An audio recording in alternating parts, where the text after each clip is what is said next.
Pak, masih ngobrolin pagar ya, Pak, ya? Iya, pagar laut, laut di pagar.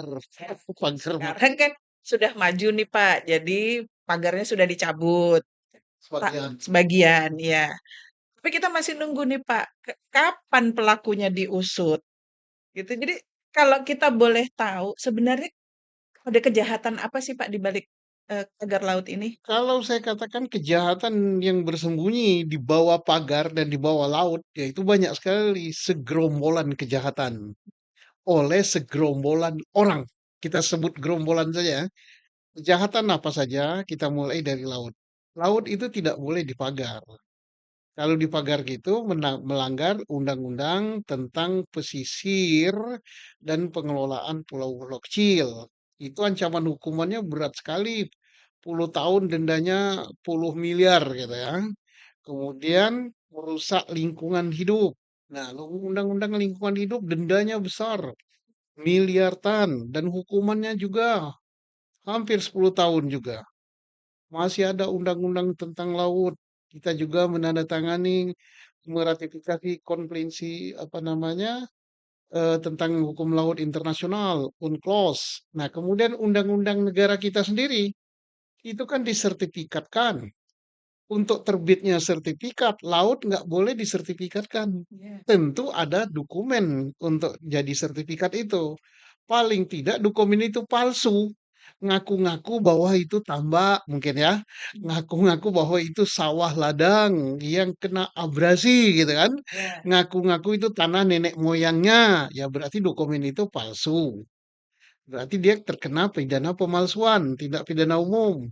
Kemudian dokumen palsu tadi dinaikkan ke yang berwenang melalui kepala desa, melalui camat mungkin ya, melalui kepala ATR BPN kabupaten sampai dengan ATR BPN pusat ke menteri.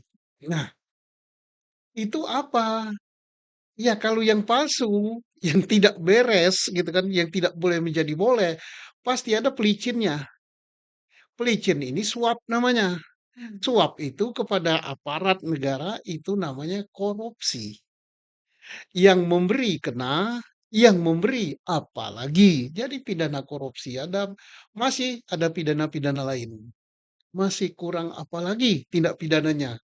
Tidak perlu itu menunggu laporan, kasat mata.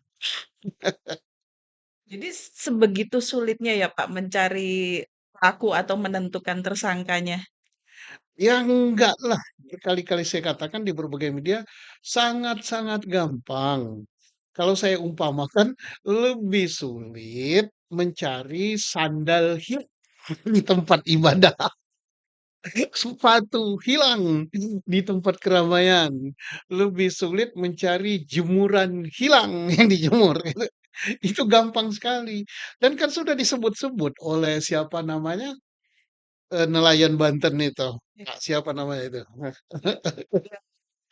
Iya, disebutnya apa? Yang masang pagarnya orangnya jelas. Lurah apa kepala desa yang ngarahkan jelas. Kemudian mandornya, pemborong mandornya jelas. Pemborongnya jelas. Yang ngasih duit jelas. Kemudian yang bos besarnya jelas juga. Kan disebut namanya siapa itu? Bukan aku yang nyebut ya. Siapa Gojali alias Ingchun. Kemudian siapa lagi? Ali Jaya ya. Alias Napia Ali Jaya alias siapa itu? Kemudian dia orangnya siapa? Katanya orangnya Kongguan atau siapa itu? Nggak tahu lah gitu. Tapi menirukan si bapak nelayan itu kan. Sama menirukan katanya pengacara pembela apa itu masyarakat tergusur. Sebut semua. Tinggal panggil, periksa, kemudian usut. Nah, kalau mengatakan, oh itu tidak ada kaitannya. Kan laut itu udah dikapling. Sudah diumumkan secara resmi oleh menteri resmi dari Kabinet Merah Putih. Resmi kan?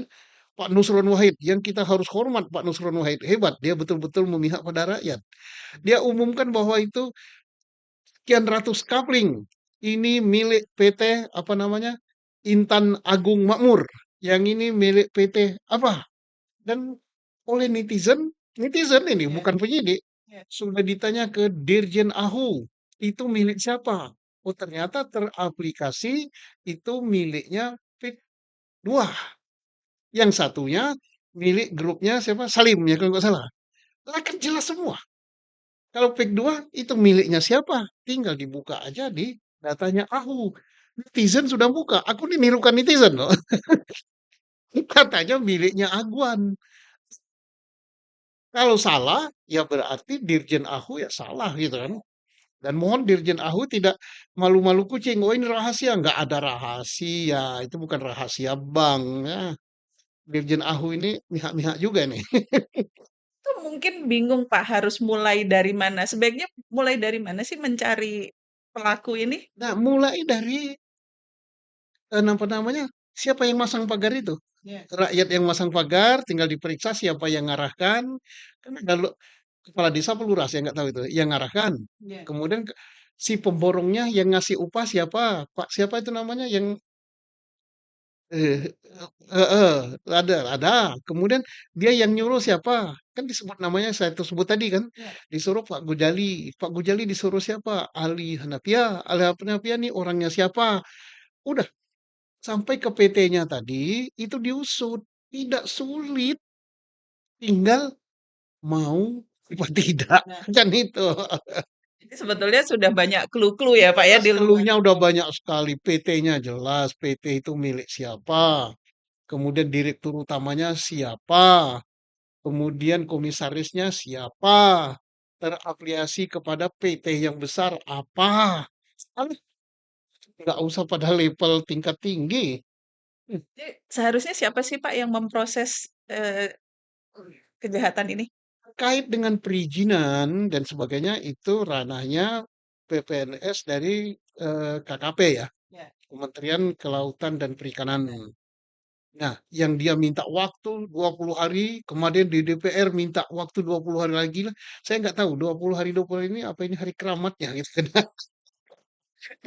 Soalnya banyak Oh, libur Pak. Mundur lagi dong. nggak usah 20 hari, wong itu sudah tahu, nelayan aja udah tahu kok. Nah, ini apa namanya? Buying time ya, Ya. mundur waktu. Nah, ini yang perlu diselidiki sebenarnya. Mengapa waktu diundur? Itu yang perlu diselidiki yang menarik. Pejabat-pejabat yang mundur waktu ini ada apa?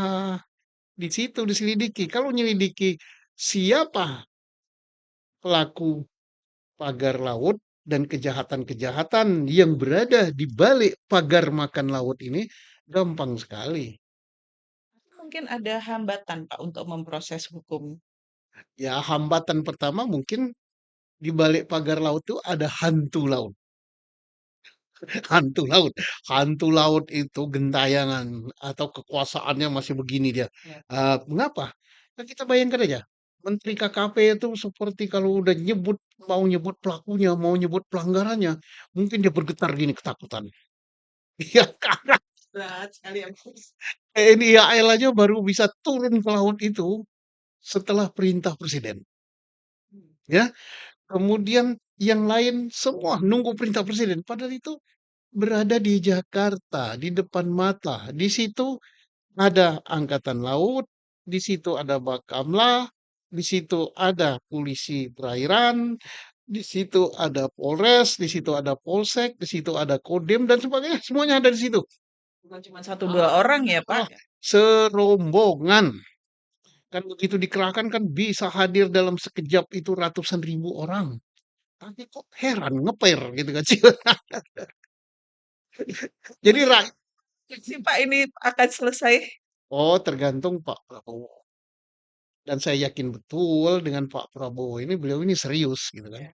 Serius dan dia langsung terabas kan sudah dipanggil itu aparat penegak hukum. Jaksa sudah dipanggil, Kapolri dipanggil, Kementerian KEKP dipanggil, kata beliau tuntaskan. Ya. Kemudian sikat pengusaha-pengusaha yang main tanah. Itu kan tanah itu kan dimainkan kan. Yang gusur-gusur itu. Jangan takut pagar laut robohkan. Tidak hanya sekedar dirobohkan tapi diproses gitu. Dan saya yakin aparat akan berani ya. Mengapa? Karena presiden, siapa lagi di atas presiden? Dukungan presiden, backup dari presiden sudah luar biasa. Tidak ada yang bisa mencopot aparat penegak hukum selain presiden. Kemudian luar biasa lagi mendapat dukungan politik dari DPR.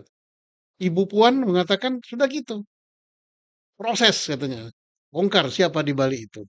Ketua Komisi 4, Ibu Titik Soeharto, proses siapa di balik itu, pengusaha besar di balik itu. Udah dia sebut pengusaha besar.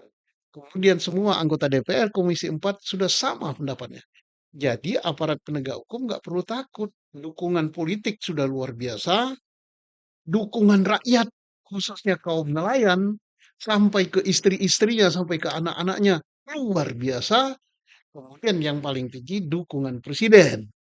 Di balik itu adalah dukungan atau perlindungan dari Allah Subhanahu wa taala yang luar biasa. Karena ini membela rakyat pasti ini diridhoi Allah.